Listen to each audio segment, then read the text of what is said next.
జరిగింది మీరు చూశారు. బాధేస్తుంది.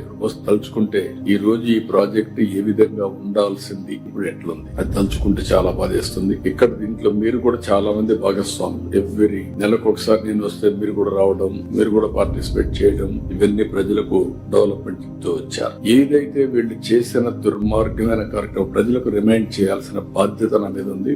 ప్రజలు కూడా అర్థం చేసుకోవాల్సిన అవసరం ఉంది. ఆ రోజు జరిగినటువంటి తప్పు చరిత్ర క్షమించాలనే నేరం. It is a national project. It is a peoples property. Nobody is having right to destroy. ఒక కక్ష, తెలియనితనం, అహంభావం, రాజకీయ వివక్షత అన్ని కలిపి మొత్తం టెండర్ మార్చేయడం, 6 నెలలు ఇంట్రెస్ట్ చేయకుండా పోవడం, ఏజెన్సీ ఆఫీసర్ లేకుండా పోవడం. ఫైనల్ గా మీరు చూస్తే డయాఫామ్ వాల్ దెబ్బతినింది కూడా ఎవరికి తెలియదు. అలాంటి అమానుషణీయమైనటువంటి వ్యవస్థ.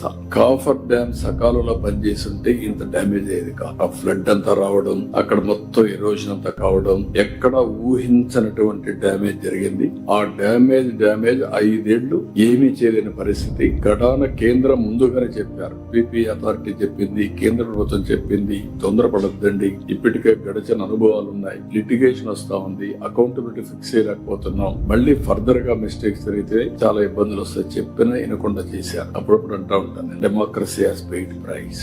ఒకసారి ఓట్లేసిన దానికి రాష్ట్రానికి జీవనాడి దెబ్బతినే పరిస్థితికి వచ్చింది. ఈ రోజు ఇంటర్నేషనల్ ఎక్స్పర్ట్స్ ని పెట్టారు. వాళ్ళంతా వచ్చి స్టడీ చేశారు. మన వాళ్ళైతే ఐఐటి మెడ్రాస్ చేశారు, అందరూ చేశారు.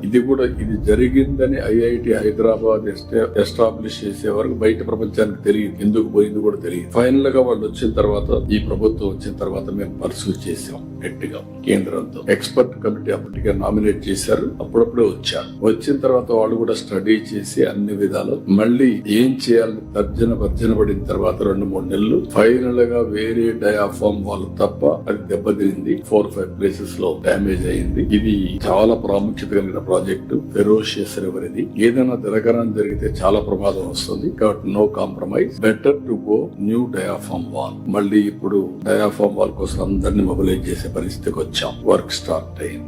440 కోట్ల రూపాయలతో పనైనటువంటి డయాఫామ్ వాల్ రివర్స్ టెండర్ అనే పేరు పెట్టి రాజకీయ కక్షతో మొత్తం ప్రాజెక్ట్ పైన కక్ష తెచ్చుకునే పరిస్థితికి వచ్చారు. ఇప్పుడు ఒక్క డయాఫామ్ వాల్ 990 crores, 440 కోట్లు కొట్టుకొని పోయింది. ఈ రోజు 990 crores ఖర్చు పెట్టే పరిస్థితికి వచ్చాం. 2020 కావాల్సిన ప్రాజెక్టు మళ్ళీ కేంద్రం పూర్తిగా డబ్బులు ఇచ్చి ఇవన్నీ చేసినా కూడా ఇది 2027 డిసెంబర్ పోయే పరిస్థితి వచ్చింది.